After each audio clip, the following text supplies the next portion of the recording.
Cumprimento a todos os meus irmãos com a paz de Jesus. Seja bem-vindo ao estudo da lição da Escola Sabatina número 9, o conflito cósmico. Antes de começar, vamos orar. Pai querido que estás nos céus, aqui estamos como filhos e filhas, buscando a bênção do nosso Pai. Em nome de Jesus Cristo, nosso Salvador amado, derrama sobre mim e os meus irmãos o Espírito Santo. Abre a nossa mente para compreendermos a Tua palavra, em nome de Jesus que pedimos. Amém, Senhor. O conflito cósmico. O verso áureo: porém inimizade entre você e a mulher, entre a sua descendência e o descendente dela. Este lhe ferirá a cabeça e você lhe ferirá o calcanhar. Gênesis 3:15. Esta foi a primeira promessa messiânica na Bíblia, Gênesis 3:15, quando Deus prometeu um Salvador para a família humana caída. Queridos, o grande conflito entre Cristo e Satanás é central para a teologia bíblica. Embora a ideia de um conflito cósmico entre Deus e os seres celestiais que caíram e se rebelaram contra o Criador, embora isto seja um tema importante nas Escrituras, e também esteja presente em grande parte da tradição cristã, atualmente muitos cristãos rejeitam ou deixam de lado esse conceito. De uma perspectiva bíblica, no entanto, o tema de um conflito cósmico, segundo o qual o diabo e os seus anjos se opõem ao reino de Deus, não é algo que possamos ignorar sem perder muito do que tratam as narrativas bíblicas. Os evangelhos, por exemplo, estão repletos de referências ao diabo, aos demônios que se opõem a Deus. É impossível negar, estudando a Bíblia, a existência do bem e do mal, deste conflito entre Cristo e Satanás. Inicialmente, nessa semana, abordaremos como as duas perguntas que se seguem podem ser respondidas de acordo com algumas passagens bíblicas fundamentais. A primeira pergunta: que partes das Escrituras Sagradas ensinam que existe um conflito cósmico entre Deus e Satanás? E a segunda pergunta: de acordo com as Escrituras, qual é a natureza desse conflito? Portanto, meu querido irmão, minha querida irmã, considerando que você e eu estamos bem no meio deste conflito que começou no céu e foi transferido para o planeta Terra e atinge você e a mim, nós pedimos que o Espírito Santo nos ilumine a mente para compreendermos este conflito e nos colocarmos ao lado de Jesus. Aleluia! Na parte de domingo, um inimigo fez isso. Queridos, o mal teve um início e vai ter um fim. Aleluia! O mal não é eterno. Ele começou com Lúcifer no céu e ele vai terminar quando Satanás ele será queimado, será feito cinzas. Então, o mal vai terminar. Não podemos nem em pensamento tentar culpar Deus pela existência do mal, porque a Bíblia é clara ao afirmar, Jesus afirmou, foi um inimigo que fez isso. O joio, ele é de responsabilidade de Satanás. Abra sua Bíblia e vamos ler agora Mateus 13. Mateus 13, vamos ver os versos 24 a 27. Propôs-lhes esta parábola, dizendo: o reino dos céus é semelhante ao homem que semeia boa semente no seu campo. Mas dormindo os homens, veio o seu inimigo e semeou joio no meio do trigo, e retirou-se. E quando a erva cresceu e frutificou, apareceu também o joio. E os servos do pai de família, indo ter com ele, disseram-lhe: Senhor, não semeaste tu no teu campo boa semente? Por que tem então joio? Devemos agradecer a Deus por esta parábola contada por Jesus Cristo. Como essa parábola nos ajuda a compreender o mal que existe em nosso mundo? Jesus disse: foi um inimigo que fez isso. Jesus colocou a culpa em Satanás. Jesus contou a história de um proprietário de terras que semeou apenas boas sementes no seu campo. Contudo, o joio acabou brotando no meio do trigo. Quando viram isso, os servos do proprietário lhe perguntaram: Patrão, o senhor não semeou boa semente no seu campo? De onde então veio o joio? Mateus 13, 27.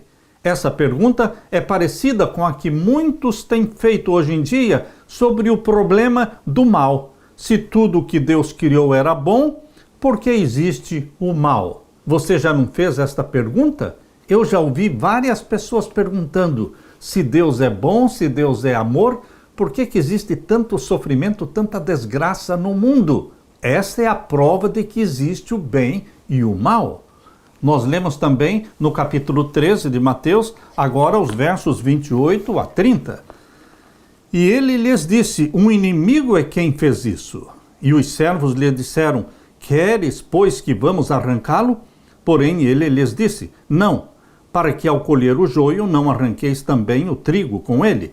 Deixai crescer ambos juntos até a ceifa. E por ocasião da ceifa direi aos ceifeiros: colhei primeiro o joio e atai-o em molhos para o queimar, mas o trigo ajuntai-o no meu celeiro. Queridos, existe o trigo plantado por Deus, a boa semente, e existe o joio. Você escolhe se você quer ser joio ou quer ser trigo. A escolha é nossa. Leia agora a explicação que Jesus deu desta parábola. Ele deu a parábola e ele mesmo a interpretou. Capítulo 13 de Mateus, agora os versos 37 a 40. E ele respondendo disse-lhes: o que semeia boa semente é o Filho do Homem. É Jesus quem semeia boa semente, a palavra de Deus. O campo é o mundo, e a boa semente são os filhos do reino, e o joio são os filhos do maligno. As palavras de Jesus estão aqui muito claras. E o verso 39, o inimigo que o semeou é o diabo, e a ceifa é o fim do mundo, e os ceifeiros são os anjos. Assim como o joio é colhido e queimado no fogo, assim será na consumação deste mundo. Mandará o Filho do Homem os seus anjos, e eles colherão do seu reino tudo o que causa escândalo, e os que cometem iniquidade, e lançá-los-ão na fornalha de fogo. Ali haverá pranto e ranger de dentes. Então os justos resplandecerão como o sol no reino do seu Pai. Quem tem ouvidos para ouvir, ouça. Meu querido irmão, esta parábola de Jesus é uma advertência para você, para mim. Nós devemos escolher ser trigo, boa semente, plantada por Jesus Cristo. Jesus identificou aquele que semeia boa semente como sendo o Filho do Homem, isto é, o próprio Jesus. Além disso, explicou que o campo é o mundo e que o inimigo que semeou o joio é o diabo. Com isso, Jesus descreveu de maneira bastante explícita que existe um conflito cósmico entre ele e Satanás. É inegável este fato na Bíblia. Por que existe mal no mundo? O mal é resultado da obra de um inimigo, que é o diabo, que se opõe ao dono do campo, que é Deus. Um inimigo fez isso, disse Jesus. Essa resposta, no entanto, desperta o seguinte questionamento: o Senhor quer que a gente vá e arranque o joio? Mateus 13, 28. Existem pessoas prontas para arrancar o joio. Na igreja existem pessoas prontas para riscar o nome de outros do livro da igreja, para darem disciplina, para excluírem membros da igreja. O Senhor quer que a gente arranque o joio? Muitos são apressados em arrancar o joio, mas Jesus diz o quê? Não é para arrancar o joio ainda. Em outras palavras, muitos dizem: por que não acabar com o mal agora mesmo? Arrancar logo o joio. E o Senhor diz: não façam isso, porque ao separar o joio, vocês poderão arrancar também com ele o trigo. Deixem que cresçam juntos até a colheita. A colheita é a segunda vinda de Jesus. De acordo com a parábola, Deus acabará com o mal, mas arrancá-lo antes do momento certamente resultaria em danos colaterais irreversíveis que acabariam prejudicando o bem. Não tenha pressa, meu querido irmão e irmã, meu querido amigo pastor, meu querido amigo ancião de igreja, não tenha pressa em arrancar o joio, porque existe joio que parece joio, mas é trigo. E existe trigo que parece trigo, mas é joio. quem lê o coração, quem lê os pensamentos é somente Deus. Por isso, não devemos ser apressados em eliminar pessoas da igreja, membros da igreja.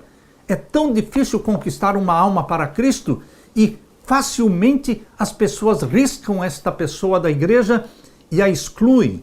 Jesus está dizendo que nós deveremos ser prudentes e cautelosos para não fazer a obra de Satanás quando estamos achando ou pensando que estamos fazendo a obra de Deus. Muitas vezes queremos purificar a igreja, queremos que exista somente trigo na igreja, mas não existe uma única igreja no mundo que tenha somente trigo. Não existe esta igreja. Nem a nossa igreja, nem as igrejas protestantes em geral, nem a igreja católica, ela não é somente trigo e ela também não é somente joio. Todas as igrejas têm o trigo e o joio misturados. E nós deveremos orar uns pelos outros, para que ao ficar contemplando e buscando o joio, não nos tornemos joio também, porque o joio é pegajoso. Só o contemplá-lo nos afeta. Deveremos nos regozijar em sermos a boa semente e fazermos a obra que Deus nos deu de pregar o Evangelho e não nos preocuparmos tanto, não ficarmos obcecados com o joio. Há pessoas obcecadas com o joio.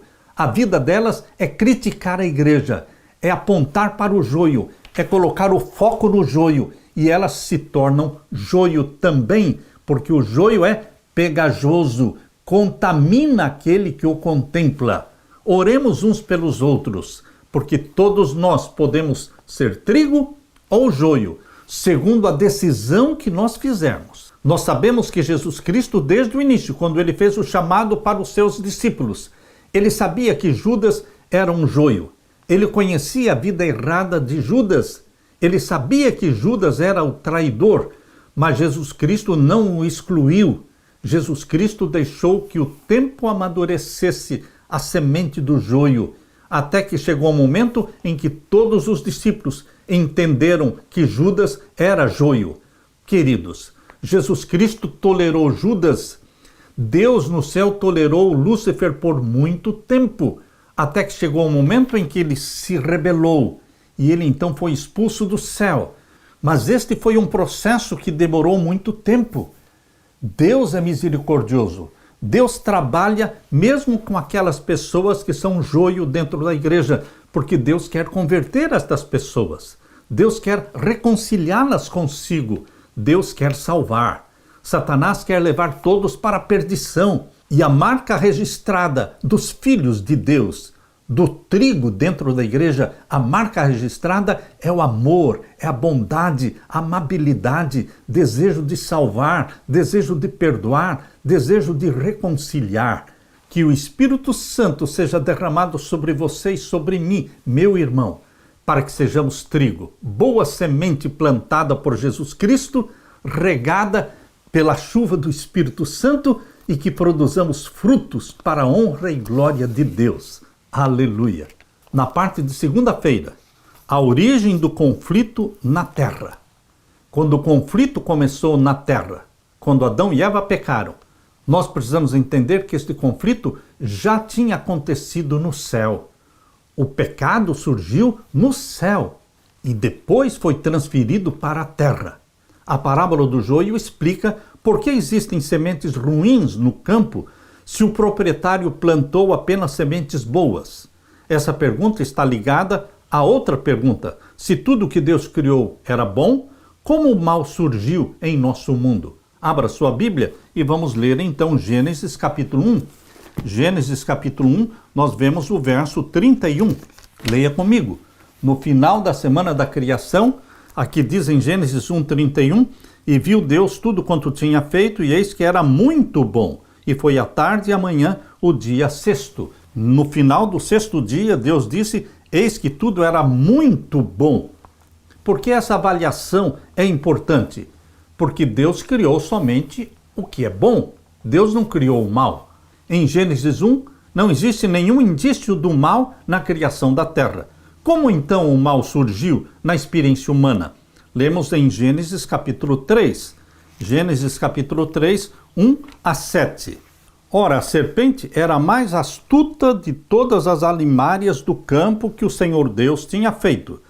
E esta disse à mulher: é assim que Deus disse: não comereis de toda a árvore do jardim? Satanás usou a serpente como uma médium. Foi a primeira médium usada, foi a serpente, porque a serpente não falava e nunca vai falar, mas Satanás falou através da serpente. Assim também, Satanás continua falando através dos médiuns espíritas. Satanás usa pessoas hoje como ele usou a serpente naquele tempo. E Satanás inverteu a ordem de Deus. Deus disse: de toda árvore do jardim comereis livremente. Leia essa afirmação de Deus em Gênesis 2, verso 16. E ordenou o Senhor Deus ao homem, dizendo: de toda árvore do jardim comerás livremente. Satanás inverteu a ordem de Deus. Aqui em Gênesis capítulo 3, o finalzinho do verso 1 diz: é assim que Deus disse: não comereis de toda árvore do jardim? Percebam, Deus falou: de toda árvore do jardim comereis livremente. E Satanás disse o quê? Não comereis de toda árvore do jardim? Invertendo a ordem de Deus. E disse a mulher, à serpente. Eva, em vez de fugir daquele local, ela quis dialogar com a serpente. E nós não podemos dialogar com Satanás. Quando a mulher respondeu à serpente, ela mordeu a isca. Disse a mulher à serpente: do fruto das árvores do jardim comeremos, mas do fruto da árvore que está no meio do jardim, disse Deus: não comereis dele, nem nele tocareis, para que não morrais. Então a serpente disse à mulher: certamente não morrereis. Outra vez, Satanás inverteu a afirmação de Deus, porque em Gênesis capítulo 2 e o verso 17 diz: mas da árvore da ciência do bem e do mal, dela não comerás, porque no dia em que dela comeres, certamente morrerás. A afirmação de Deus, certamente morrerás, foi invertida por Satanás, porque ele declarou em Gênesis capítulo 3, verso 4, então disse a serpente à mulher: certamente não morrereis. Satanás diz que não existe morte. E é assim que o Espiritismo ensina que não existe morte, que as pessoas, ao morrerem, não estão morrendo, somente estão passando para um outro estágio da vida. Meu querido irmão, Deus disse que aquele que peca, morre. Porém, Adão e Eva, quando pecaram, eles não morreram, eles continuaram vivendo. A Bíblia diz que Adão viveu 930 anos. Queridos, mas no momento em que Adão comeu do fruto proibido, morreu a sua natureza espiritual glorificada, porque eles se sentiram nus. Não só se sentiram, eles ficaram nus quando comeram do fruto da árvore proibida. Então, no exato momento em que Adão comeu, morreu a sua natureza espiritual. Ele foi criado no reino de Deus, num reino espiritual e glorificado. Porém, ao pecar, ele caiu para o reino animal, sendo dominado por instintos. Perdeu a vestimenta de glória com a qual foi criado. É exatamente isso que diz aqui em Gênesis capítulo 3. Capítulo 3, agora o verso 5. Porque Deus sabe que no dia em que dele comerdes, se abrirão os vossos olhos e sereis como Deus, sabendo o bem e o mal. Satanás falou para Eva que ela seria como Deus. E é exatamente esse o engano que Satanás continua fazendo hoje ainda. Na maçonaria, todos querem se tornar deuses. Eles dizem que quando a pessoa alcança o 33º grau da maçonaria, ele se torna Deus. É esse engano que ele ensina também na Igreja Mórmon. Na Igreja Mórmon, todos os homens estão buscando se tornar deuses. Eles dizem que os homens vão se tornar deuses. Essa é a doutrina da Igreja Mórmon. As mulheres nunca vão se tornar deusas, elas vão se tornar princesas, mas os homens se tornam deuses. É uma religião que engana, que prega a mesma doutrina falsa que Satanás pregou lá no Jardim do Éden. Tanto no Espiritismo, como também na Igreja Mórmon, existe a história de que você não morre, você passa a viver num mundo superior, um outro estágio de vida. Meu querido irmão, isso também é ensinado no budismo, é ensinado também no hinduísmo. Queridos, Satanás continua enganando as pessoas com a história de que não morre, você se torna como Deus. E então lemos no capítulo 3, verso 6, e vendo a mulher que aquela árvore era boa para se comer, e agradável aos olhos, e árvore desejável para dar entendimento, tomou do seu fruto e comeu, e deu também ao seu marido, e ele comeu com ela. E então foram abertos os olhos de ambos, e conheceram que estavam nus, e coseram folhas de figueira, e fizeram para si aventais. Quando Adão comeu, desapareceram as vestimentas de glória. Eles foram criados no reino espiritual de Deus, santos e glorificados. Porém, ao pecarem, foram rebaixados para o reino animal, dominado por instintos. Perderam a vestimenta de glória. Adão era o representante de Deus na terra. Ele era o cabeça. Deus o investiu de autoridade. Quando ele comeu do fruto proibido, ele se tornou submisso e servo de Satanás, transferindo para Satanás toda a autoridade que Deus deu a ele. Por isso Satanás declarou lá em Lucas capítulo 4, abra sua Bíblia, Lucas capítulo 4, o verso 5 e 6, e o diabo levando a um alto monte mostrou-lhe no momento de tempo todos os reinos do mundo, e disse-lhe o diabo, dar-te-ei a ti todo este poder e a sua glória, porque a mim me foi entregue. Quem entregou a ele? Adão? Adão entregou para Satanás o domínio deste mundo, e dou a quem quero. A mim me foi entregue quando Adão pecou, e eu dou a quem eu quero. Queridos, Satanás é o príncipe deste mundo, mas Jesus Cristo veio exatamente para se opor a Satanás. Ele venceu a Satanás no céu, por isso Satanás foi expulso do céu. E quando Jesus nasceu na terra, viveu uma vida perfeita, uma vida pura e santa, e ele venceu a Satanás também. Cristo é o grande vitorioso. E porque ele venceu, nós também venceremos. Abra sua Bíblia em Apocalipse 12, vamos ler então os versos 7 a 9. E houve batalha no céu.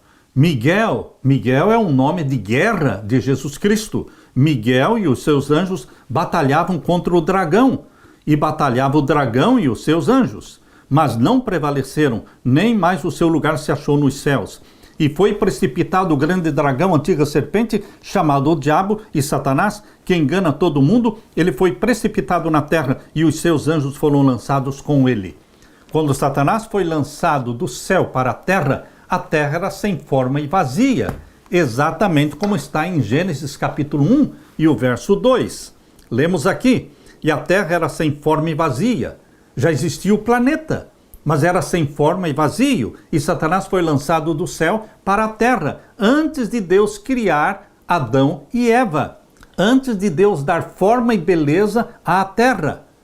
Aqui no capítulo 1, verso 3, Deus disse, haja luz e houve luz. Foi o primeiro dia da semana da criação, mas Satanás foi lançado do céu para a terra antes do primeiro dia da criação. Só existia o planeta. E o planeta era sem forma e vazio, diz aqui o capítulo 1, verso 2.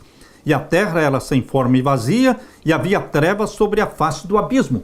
Como era o planeta Terra antes de Deus dizer, haja luz e houve luz? Era um abismo, sem forma e vazio. E o Espírito de Deus se movia sobre a face das águas. Meu querido irmão, quando Satanás foi expulso do céu para a terra, já existia o plano da salvação. O pecado já tinha acontecido no céu. Ele foi expulso para o planeta Terra. Mas o plano da semana da criação e de criar Adão e Eva, este plano já existia.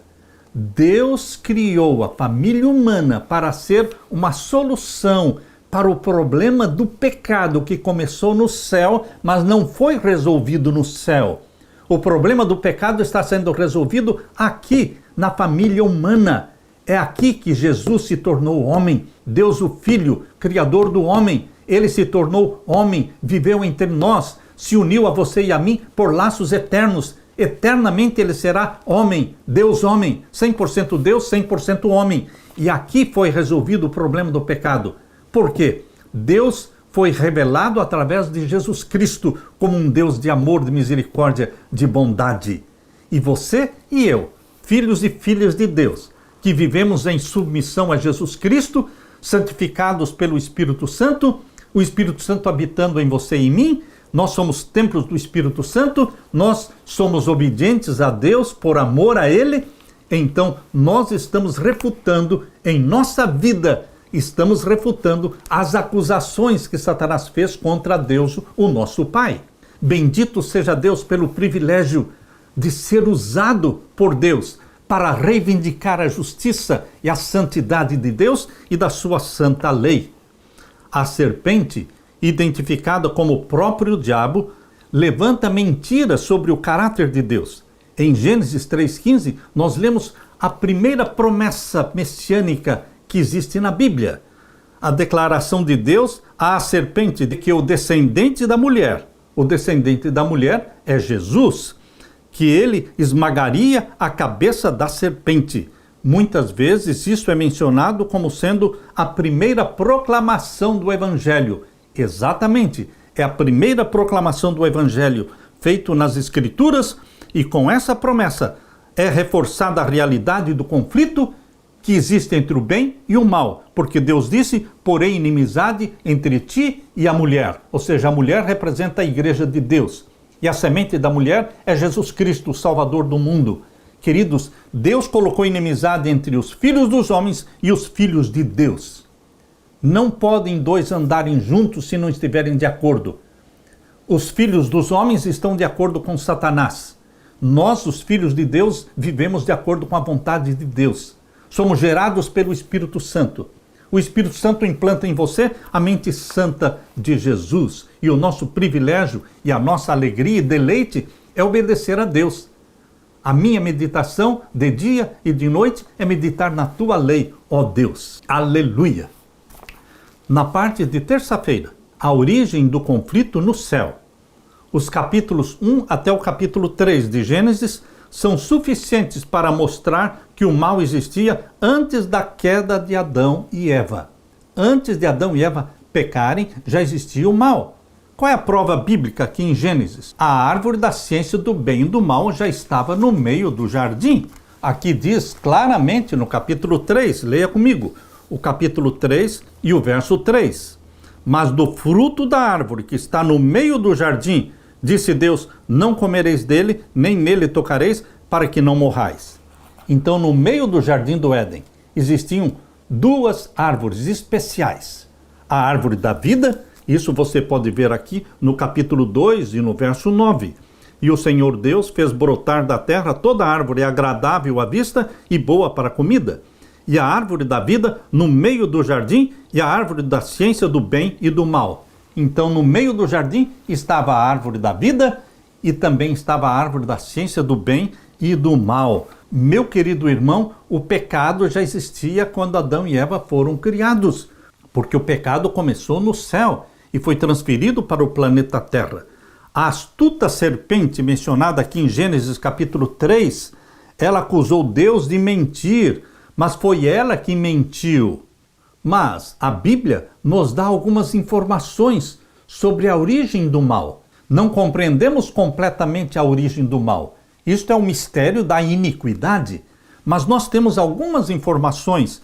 Por isso, vamos ler juntos Ezequiel capítulo 28. Ezequiel capítulo 28, vamos ler os versos 12 a 19. Aqui, em Ezequiel capítulo 28, verso 11 em diante, é uma lamentação sobre o rei de Tiro. Mas quando você começa a ler a partir do verso 12, você percebe que não está falando de Tiro, mas está falando de alguém que viveu muito antes de Tiro. Filho do homem, diz o verso 12, levanta uma lamentação sobre o rei de Tiro e diz-lhe, assim diz o Senhor Jeová, tu és um aferidor da medida, cheio de sabedoria e perfeito em formosura. Aqui você já percebe que não está falando do rei de Tiro, porque aqui diz cheio de sabedoria e perfeito em formosura. Estavas no Éden. O rei de Tiro nunca esteve no Éden. Aqui está falando de quem? De Lúcifer. Estavas no Éden, o jardim de Deus. Toda pedra preciosa era a tua cobertura, a sardônia, o topázio, o diamante, a turquesa, o ônix, o jaspe, a safira, o carbúnculo, a esmeralda e o ouro. A obra dos teus tambores e dos teus pífaros estava em ti. Veja, Lúcifer, ele tinha nele no seu próprio corpo, ele tinha o quê? A obra dos tambores e dos pífanos estão em ti. Ele era músico. Aliás, ele era o chefe da música do céu. No dia em que foram criados, foram preparados. Lúcifer foi criado como um anjo perfeito. Ele era superior aos outros anjos. Ele era mais bonito, mais inteligente, mais poderoso. E aqui diz o verso 14. Tu eras querubim ungido para proteger.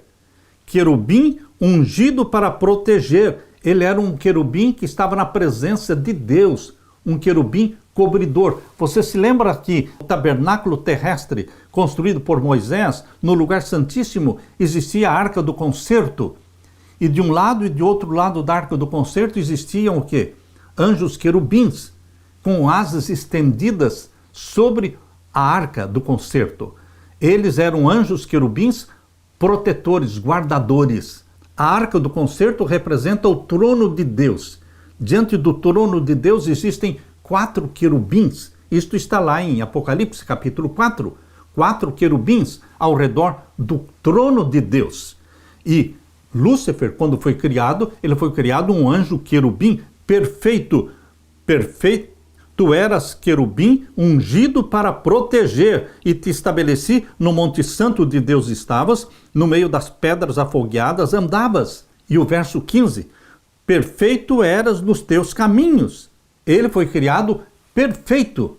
Não podemos responsabilizar Deus pelo surgimento do pecado. Ah, mas por que Deus criou Lúcifer? Esse é o mistério da iniquidade. Nós não entendemos, mas Deus criou um Lúcifer perfeito. Perfeito eras nos teus caminhos, desde o dia em que foste criado. Mas lembremos que ele era um anjo poderoso, perfeito, mas com livre arbítrio. Sempre que você dá o livre arbítrio, a liberdade de escolha para alguém, existe o risco da desobediência. Deus quer ser amado espontaneamente. Ele não faria alguém sem o livre arbítrio. Deus não teria prazer no amor e na obediência de robôs, de máquinas. Mas existe prazer em Deus quando nós o amamos espontaneamente, de coração, porque escolhemos amar. E aqui diz que Lúcifer foi criado perfeito nos teus caminhos desde o dia em que foste criado até que se achou iniquidade em ti. O pecado foi encontrado em Lúcifer. Não veio de outra galáxia, não veio de um outro planeta. Ele surgiu em Lúcifer. E aqui diz o verso 16, na multiplicação do teu comércio, se encheu o teu interior de violência e pecaste. O pecado tem um pai, é Satanás. Ele é o pai do pecado, porque ele peca desde o princípio. Pelo que te lançarei profanado fora do monte de Deus e te farei perecer, ó querubim protetor, entre pedras afogueadas. Elevou-se o teu coração por causa da tua formosura. Elevou-se o teu coração, se tornou orgulhoso, porque ele era o mais bonito e o mais poderoso anjo. Elevou-se o teu coração por causa da tua formosura. Corrompeste a tua sabedoria por causa do teu resplendor. Por terra te lancei, diante dos reis te pus, para que olhem para ti. O mal não é eterno. O mal iniciou com Satanás e vai terminar com a morte de Satanás quando ele for queimado e vai se tornar cinzas. É o que diz aqui no capítulo 28, verso 18. Pela multidão das tuas iniquidades, pela injustiça do teu comércio, profanaste os teus santuários. Eu, pois, fiz sair do meio de ti um fogo que te consumiu a ti e te tornei em cinza sobre a terra aos olhos de todos os que te veem. Aqui no capítulo 28 de Ezequiel, mostra o início do pecado, o surgimento do pecado e mostra também o fim do pecado, o fim do mal, o fim do sofrimento, porque Satanás será morto e ele vai se tornar cinzas. Diz aqui o capítulo 28, verso 18, eu, pois, fiz sair do meio de ti um fogo. O fogo que vai consumir Satanás sai de dentro dele e ele vai se tornar cinza sobre a terra aos olhos de todos os que te veem. E o verso 19, todos os que te conhecem entre os povos estão espantados de ti, em grande espanto te tornaste e nunca mais serás para sempre. nunca mais serás para sempre. O pecado não vai se levantar pela segunda vez. A Bíblia está dizendo, nunca mais serás para sempre. Aleluia! Outro texto bíblico que nos ajuda a entender um pouco sobre a origem do mal, lemos em Isaías capítulo 14. Abra sua Bíblia. Isaías capítulo 14, vamos ler então o verso 12 a 15. Leia comigo.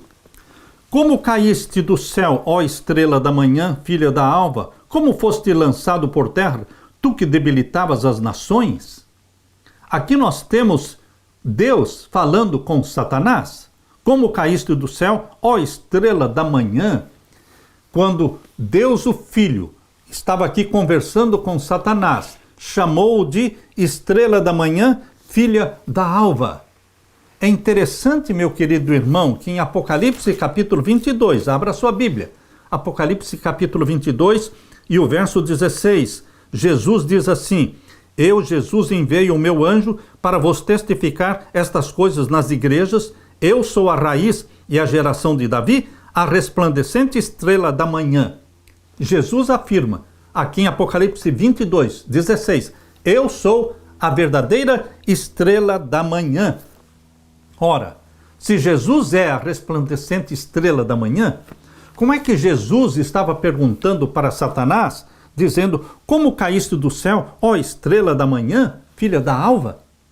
Queridos, a verdadeira estrela da manhã estava perguntando para aquele que era a falsa estrela da manhã, aquele que pretendia ser a estrela da manhã, aquele que pretendia ocupar o lugar de Deus. É Jesus perguntando para Satanás, você que se proclama estrela da manhã, como caíste do céu?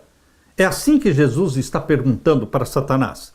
Verso 13, tu que dizias no teu coração, eu subirei ao céu, acima das estrelas de Deus, exaltarei o meu trono, e no monte da congregação me assentarei, da banda dos lados do norte.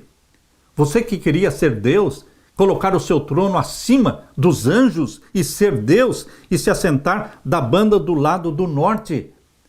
Vocês sabem que na Bíblia o lado do norte é o lugar do trono de Deus? Por isso ele queria ocupar o lugar de Deus. E o verso 14, subirei acima das mais altas nuvens. Jesus está expressando e revelando os desejos secretos do coração de Lúcifer. Por isso Jesus diz, verso 14, que Lúcifer dizia no seu coração, ele não expressava isso para todos os anjos, mas no coração dele, ele pensava assim, verso 14, subirei acima das mais altas nuvens, serei semelhante ao Altíssimo, e contudo, Jesus disse, levado serás ao inferno, ao mais profundo do abismo. Você vai ser lançado no abismo. Isto ocorreu exatamente, como diz Apocalipse 12, verso 9, que ele foi lançado para o planeta Terra. E Gênesis 1, verso 2 diz que o planeta Terra, quando Lúcifer foi lançado, era um abismo. Por isso aqui em Isaías 14, verso 15 diz, serás lançado ao mais profundo do abismo. Meu querido irmão, um ser celestial que pretendia ser a estrela da manhã, estava sendo questionado pelo próprio Jesus Cristo, que é a verdadeira estrela da manhã.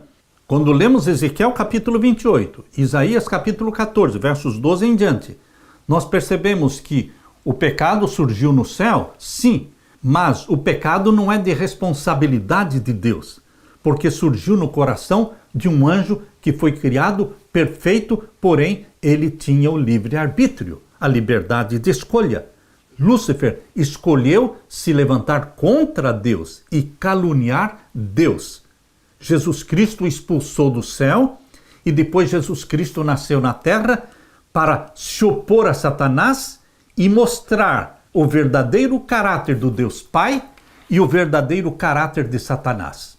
Quando Cristo morreu na cruz, ficou exposto diante do mundo e do universo o caráter de Deus, que é de amor e de misericórdia, que deu seu Filho para morrer por nós, e o caráter de Satanás, que é de um criminoso, um bandido, um vingativo, um maligno.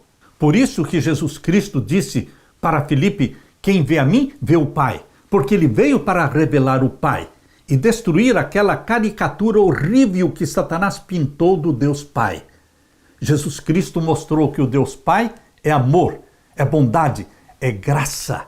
Porque na graça de Deus nós somos salvos. Aleluia!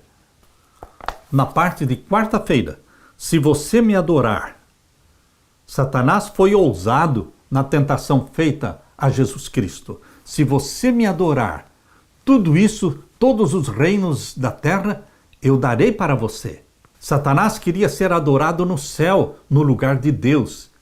E quando Jesus Cristo nasceu aqui na terra, nas tentações do deserto, Satanás expressou novamente o desejo dele, a obsessão dele de ser adorado como Deus. Se você me adorar, o conflito entre o bem e o mal gira em torno de adoração. Satanás ainda quer ser adorado. Ele ainda quer ser adorado. E ele usa meios bem sutis para fazer com que a humanidade o adore. O desejo de Satanás de usurpar o trono de Deus também se revela nas narrativas da tentação. Abra sua Bíblia em Mateus capítulo 4. Leia comigo, verso 1 até o verso 11.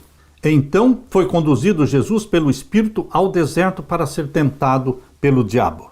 Interessante, queridos, que a Bíblia diz que após o batismo, lembre-se que no batismo mencionado aqui em Mateus capítulo 3, os versos 14 até o verso 17, mostra o batismo de Jesus, mostra o Espírito Santo descendo em forma corpórea de uma pomba e pousando sobre Jesus, e mostra também o Deus Pai falando. A voz dele se tornou audível. No verso 17 de Mateus capítulo 3 diz: Eis que uma voz dos céus dizia: Este é o meu Filho amado, em quem me comprazo. Depois de Jesus Cristo ter sido batizado nas águas, depois de Jesus Cristo ter sido batizado pelo Espírito Santo, percebam que Jesus nasceu sendo gerado pelo Espírito Santo no ventre de Maria, mas ele só foi batizado pelo Espírito Santo quando ele saiu das águas. É o que diz aqui em Mateus capítulo 3, verso 16. E sendo Jesus batizado, saiu logo da água, e eis que se lhe abriram os céus, e viu o Espírito de Deus descendo como pomba e vindo sobre ele. Jesus primeiramente nasceu do Espírito Santo, gerado no ventre de Maria, mas depois, na idade de 30 anos, quando ele foi batizado pelo Espírito Santo. Deus quer que esta mesma experiência aconteça na sua vida, meu irmão, minha irmã. Primeiramente, você e eu nascemos da água e do Espírito. Nascemos como filhos de Deus, gerados pelo Espírito Santo, um novo nascimento. Mas não é tudo. Deus ainda tem algo maior e melhor para você, que é o batismo do Espírito Santo, que nós deveremos perseguir, buscar o batismo do Espírito Santo. Jesus foi gerado pelo Espírito Santo, nasceu do Espírito Santo, mas também foi batizado pelo Espírito Santo. Você e eu nascemos do Espírito Santo, da água e do Espírito, mas deveremos buscar também o batismo do Espírito Santo. É esta mesma experiência que Deus quer que você e eu tenhamos. Aleluia! Abrindo a Bíblia então aqui, em Mateus capítulo 4, aqui diz o verso 1, Então foi conduzido Jesus pelo Espírito ao deserto para ser tentado pelo diabo. Por que Deus, o Pai, não conduziu o Filho ao deserto para ser tentado pelo diabo antes do batismo dele? Antes do batismo do Espírito Santo, Jesus era tentado por Satanás? Sim. Mas as tentações de Satanás para Jesus estavam restritas, estavam limitadas, porque ele ainda não tinha sido batizado pelo Espírito Santo. Ele veio para iniciar como Adão. Adão caiu em pecado como um ser adulto. Adão pecou como ser adulto. Jesus Cristo veio para iniciar onde Adão caiu. Jesus Cristo, aos 30 anos de idade, e lembre-se que 30 anos de idade era o ano da maioridade. Hoje, em nossa cultura, quando um homem tem 21 anos, ele se torna de maior, mas naquele tempo a pessoa se tornava de maior com 30 anos, e quando Jesus Cristo completou 30 anos, ele foi batizado nas águas e foi batizado pelo Espírito Santo. E então o Espírito Santo conduziu Jesus para o deserto para ser tentado pelo diabo. Como eu dizia antes do batismo do Espírito Santo, Jesus era tentado pelo diabo, sim, mas as tentações eram restritas. porque não tinha chegado o momento, mas depois do batismo do Espírito Santo, era como que o Deus Pai falando para Satanás: aí está o meu filho, agora você pode tentá-lo do jeito que você quiser. Por isso a Bíblia diz em Mateus 4:1 que o Espírito Santo levou Jesus para o deserto para ser tentado pelo diabo. Deus o Pai expôs o Filho a Satanás dizendo: aí está o meu filho, batizado pelo Espírito Santo. Agora você o tente como você quiser. Agora não existem mais restrições ou limitações. Faça como você quiser. Tente-o. E Jesus então jejuou 40 dias. E Satanás se manifestou para tentar a Jesus Cristo por 3 vezes. Diz aqui em Mateus 4, agora o verso 3. E chegando-se a ele, o tentador disse: se tu és o Filho de Deus, manda que estas pedras se tornem em pães. A primeira tentação de Satanás para Jesus foi com relação ao apetite. Fazia muito sentido, porque Jesus estava há 40 dias sem comer, estava morrendo de fome, estava como pele e osso. E então Satanás tentou a transformar pedras em pães, algo que Jesus podia fazer. Ele, como Deus, pode transformar pedras em pães, assim como fez com que o maná caísse por 40 anos no deserto, alimentando uma multidão de quase 2 milhões de homens e mulheres. Assim também, Jesus, que é Deus, ele poderia transformar pedras em pães para saciar a sua fome, matar a sua fome. Mas, queridos, o pecado de Adão começou pelo apetite, e o pecado e a primeira tentação de Satanás para Jesus foi na questão do apetite. Por isso que Ellen White fala que aquele que vence o poder do apetite vencerá todas as outras tentações, porque é a mais difícil, o apetite. Mas Jesus Cristo foi vitorioso. E a vitória de Jesus pertence a você, meu irmão, a mim. Nós também podemos ser vitoriosos em Jesus Cristo. A resposta de Jesus, verso 4. Ele, porém, respondendo, disse: está escrito, não só de pão viverá o homem, mas de toda palavra que sai da boca de Deus. Eu não vivo só de pão, disse Jesus. Eu vivo da palavra que sai da boca de Deus. Você e eu não podemos depender somente do pão físico, do alimento físico. Nós vivemos daquilo que saiu da boca de Deus. Porque aquilo que sai da boca de Deus é vida. A segunda tentação está no verso 6. E disse-lhe: se tu és o Filho de Deus, lança-te daqui para baixo, porque está escrito que aos seus anjos darás ordens a teu respeito e tomar-te-ão nas mãos para que nunca tropeças em alguma pedra. Na segunda tentação, Satanás apelou para a presunção. Queridos, existe a fé e existe a presunção. A fé é quando você confia em Deus e faz o trabalho de Deus, mas a fé não precisa provar nada. Quando Paulo, depois daquele naufrágio, ele indo para aquela ilha e foram recolher lenha para fazer uma fogueira, e Paulo foi picado por uma serpente, e todos os que estavam ao redor dele ficaram olhando para ele, esperando o momento em que ele cairia morto. Mas isso não aconteceu. Queridos, é diferente quando você faz o trabalho de Deus exercendo a fé. E é diferente quando você se expõe presunçosamente. Se Paulo tivesse pego aquela serpente e falado para todos: eu sou um servo de Deus, e eu vou mostrar para vocês que eu sou um servo de Deus, porque eu vou deixar que esta serpente pique o meu braço e eu vou mostrar para vocês que nada vai acontecer. Isso não seria fé, isso seria presunção. Deus protegeu Paulo porque ele exerceu fé. Fazendo o trabalho de Deus, ele foi picado pela serpente, mas ele não se expôs. Da mesma forma, se Jesus Cristo, atendendo à sugestão de Satanás, ele pulasse daquele monte, se lançasse daquele alto monte, para mostrar para Satanás que ele era o Filho de Deus e que nada iria acontecer para ele, isso não teria sido fé, seria presunção. Mas quando Jesus Cristo disse: também está escrito, não tentarás ao Senhor teu Deus, ele se negou a atender à sugestão de Satanás para mostrar que ele tinha fé. Você não precisa mostrar que você tem fé. Você somente confie em Deus. Não se exponha. Não use de presunção.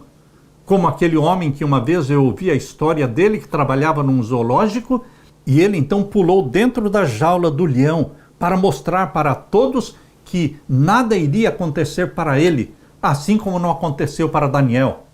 Mas a atitude deste homem que pulou dentro da jaula do leão foi presunção. E a atitude de Daniel, que foi jogado na cova dos leões, não foi presunção. Ele sobreviveu pela fé em Deus. Não confunda e não se deixe confundir entre fé e presunção. Satanás nos tenta muitas vezes a presunção, a mostrar aos outros que temos fé. Quando nós falamos, nós vamos curar esta pessoa, nós vamos impor as mãos sobre esta pessoa e ela será curada. Pode ser que aparentemente estejamos demonstrando fé, mas não é fé, é presunção. Porque nós estamos chamando atenção para nós mesmos e nos esquecendo de que a vontade de Deus tem que estar acima da nossa vontade. Por isso, quando oramos pelos doentes, temos que falar que seja feita a tua vontade. Porque a um doente Deus cura e a outro doente Deus não cura. Por quê? Nós não sabemos. Nós não conhecemos os mistérios que estão na mente de Deus. Mas nós oramos se for da tua vontade. Isso é exercer fé na soberania divina. Deus não é um servo que está ali para nos atender. Nós é que somos servos de Deus. A terceira tentação está em Mateus capítulo 4. Novamente o transportou o diabo a um monte muito alto e mostrou-lhe todos os reinos do mundo e a glória deles. E disse-lhe: tudo isto te darei se prostrado me adorares.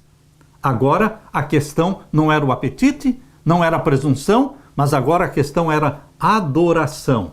Satanás voltou ao ponto inicial, razão pela qual ele foi expulso do céu. O ponto inicial. Por que aconteceu a rebelião no céu? É que ele queria ser adorado. Satanás quer ser adorado ainda hoje. Mas Jesus Cristo venceu o poder do apetite, Jesus Cristo venceu o poder da presunção e Jesus Cristo venceu também a tentação da adoração, porque ele respondeu o que está aqui em Mateus capítulo 4, verso 10. Então disse-lhe Jesus: vai-te, Satanás, porque está escrito: ao Senhor teu Deus adorarás e só a ele servirás. Então o diabo o deixou, e eis que chegaram os anjos e o serviram. Jesus comeu quando o Pai enviou os anjos para trazerem comida para que ele comesse. E então os anjos vieram e o serviram. Não foi ele que preparou a comida dele. Ele esperou pela vontade do Pai, pela manifestação do Pai. Nós temos que esperar em Deus, meu querido irmão. Nós somos muito apressados. Em Efésios capítulo 6, verso 12, nos lembra que a nossa luta não é contra o sangue e a carne, mas contra os poderes e as autoridades, contra os dominadores deste mundo de trevas e contra as forças espirituais do mal nas regiões celestiais. Efésios 6, 12. Você e eu não estamos lutando contra homens e mulheres. Nós estamos lutando contra as forças espirituais das trevas, contra os demônios. E o nosso esconderijo é Jesus Cristo. Temos que nos esconder em Jesus, temos que nos submeter a Jesus Cristo, exatamente como diz em Tiago capítulo 4, verso 7. Sujeitai-vos a Deus, e então resisti ao diabo, e ele fugirá de vós. Primeira coisa, submissão a Deus. E então poderemos resistir ao diabo. E então ele fugirá de nós. O primeiro ponto, meu irmão, é submissão a Deus. Aleluia! Na parte de quinta-feira, a natureza do conflito cósmico. Como é possível um conflito entre Deus e Satanás? Como alguém poderia se opor ao Todo-Poderoso? Se o conflito cósmico fosse simplesmente por poder, teria acabado antes de começar, porque era óbvio que Deus, o Criador, era muito mais poderoso. Não tinha como comparar o poder do Criador, que é Deus, e Satanás, que é uma criatura. Então o conflito cósmico não é pela questão do poder. O motivo deve ter sido outro. Esse conflito gira em torno da disputa sobre o caráter de Deus, um conflito sobre acusações caluniosas que o diabo levantou contra Deus, de que, entre outras coisas, ele não é totalmente bom e amoroso. Essas afirmações de Satanás não podiam ser desmentidas pelo poder, pela força bruta, mas permitindo que as criaturas comparassem os dois personagens concorrentes, comparassem Deus e Satanás. Ao lidar com o pecado, Deus poderia empregar apenas a justiça e a verdade, algo que estava de acordo com o caráter de Deus. Satanás, por outro lado, ao lutar contra Deus, podia fazer uso daquilo que Deus não podia fazer uso. Satanás usava de adulação, de engano e de mentira. E Deus não, Deus só podia usar a justiça e a verdade. Satanás dizia que Deus, ao procurar submissão e obediência das suas criaturas, estava simplesmente procurando a própria exaltação. Portanto, deveria ser demonstrado perante os habitantes do céu e de todos os mundos que o governo de Deus é justo e santo. Satanás tinha dado a impressão de que estava procurando promover o bem do universo. O verdadeiro caráter de Satanás e seu objetivo real deveriam ser compreendidos por todos. Deveria ser dado um tempo para que os seus atos de maldade mostrassem quem ele realmente era. E foram 4.000 anos de pecado. Desde que Adão e Eva pecaram até Jesus Cristo, foram 4.000 anos de pecado, para que ficasse demonstrado diante do universo quem era Deus e quem era Satanás. Mas quando Cristo morreu na cruz, foi um momento crucial em que romperam-se os laços de simpatia que ainda existiam entre Satanás e os anjos de Deus. Por 4.000 anos, Satanás visitava o céu de vez em quando, representando o planeta Terra, exatamente como está em Jó capítulo 1 e Jó capítulo 2. Ele ia como representante da Terra nos concílios do céu, e lá ele acusava Deus diante dos anjos. Mas durante 4.000 anos ainda existiam laços de simpatia entre ele e os anjos do céu. Mas quando Jesus Cristo morreu na cruz, isso fica muito claro quando você lê o capítulo no Desejado de Todas as Nações. O Desejado de Todas as Nações, o capítulo que fala sobre a morte de Jesus na cruz. E a serva de Deus diz que ali na cruz foram quebrados os laços de simpatia que ainda existiam entre Satanás e os anjos de Deus. Ali Satanás foi desmascarado e os anjos do céu viram Satanás como assassino, como maligno. Tudo aquilo que ele acusava a Deus era dele próprio, era uma autoprojeção. Por isso que Jesus expõe o caráter de Satanás em João capítulo 8, abra sua Bíblia. Em João capítulo 8, nós vamos ler o verso 44. Leia comigo. Vós tendes por pai ao diabo e quereis satisfazer os desejos do vosso pai. Ele foi homicida desde o princípio e não se firmou na verdade, porque não há verdade nele. Quando ele profere mentira, fala do que lhe é próprio, porque é mentiroso e pai da mentira. Mas eu vos digo a verdade e não me credes. Jesus prega a verdade. Mas Satanás é mentiroso. É isso que Jesus está falando. Desde o princípio, o plano de Satanás era fazer com que as criaturas creiam que Deus não é justo, não é amoroso e que a sua lei é opressiva. Mas, queridos, hoje Satanás continua ainda usando o púlpito de muitas igrejas, muitos pregadores que continuam pregando o mesmo sermão, dizendo que a lei de Deus é opressiva. Satanás dizia que os anjos não precisavam da lei de Deus. Hoje existem muitos pregadores dizendo que a lei de Deus foi abolida, que nós não precisamos da lei de Deus. Mas, queridos, eles estão somente pregando o mesmo sermão de Satanás, expressando ódio e desprezo para com a lei de Deus. Jesus, por outro lado, veio ao mundo para dar testemunho da verdade e combater as mentiras de Satanás, derrotando, em última análise, destruindo o diabo e o seu poder, exatamente como diz na primeira carta de João, capítulo 3 e o verso 8. Leia comigo. Quem comete o pecado é do diabo, porque o diabo peca desde o princípio. Cuidado, meu irmão, minha irmã, com os pecados acariciados, pecados voluntários. Se você pensa assim, eu sou pecador, então eu não posso deixar de pecar, então você pertence a Satanás.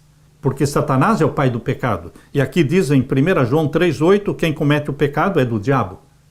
Se você peca voluntariamente, você é do diabo. E quando você peca por ignorância, você não é do diabo, porque você pecou por ignorância. Mas os pecados voluntários são pecados que são acariciados, são aqueles pecados que são cometidos conscientemente. Isso mostra que você não é de Deus, porque o diabo peca desde o princípio. Para isto, o Filho de Deus se manifestou para desfazer as obras do diabo. E agora o verso 9: qualquer que é nascido de Deus não comete pecado voluntariamente.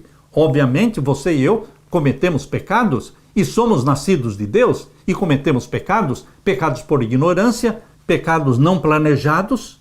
Existem pecados não planejados. Quando você perde a paciência com alguém, você não planejou fazer isso, mas seja no trânsito, ou seja numa discussão com alguém, você perde a paciência e ofende a pessoa, você não planejou, mas você pecou. Então, nós pecamos muitas vezes por ignorância, outras vezes pecamos pecados não planejados, mas aqueles que nascem de Deus, que são guiados por Deus, não vão pecar voluntariamente.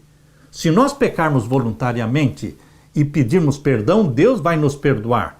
Mas aqueles que são nascidos de Deus e mantêm comunhão com Jesus Cristo e recebem a unção do Espírito Santo, eles não estarão pecando voluntariamente. É este o texto aqui de 1 João 3,9. Qualquer que é nascido de Deus não comete pecado.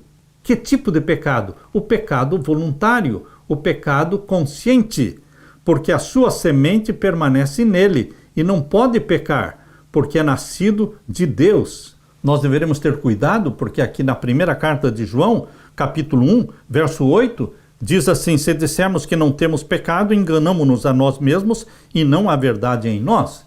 Então nós somos pecadores e nós pecamos muitas vezes e Deus nos perdoa porque nos arrependemos. O Espírito Santo nos dá o arrependimento e nos conduz à confissão dos nossos pecados. Nós não caímos da graça quando pecamos. Agora, se continuarmos pecando voluntariamente, nós vamos entristecer o Espírito Santo e vamos demonstrar que não somos nascidos de Deus. Porque aquele que é nascido de Deus não continua pecando voluntariamente, conscientemente. Satanás domina os seres humanos através do pecado. Quando pecamos, nos tornamos servos de Satanás. Jesus Cristo veio para quebrar as algemas do pecado. Nós não podemos ser presas de Satanás.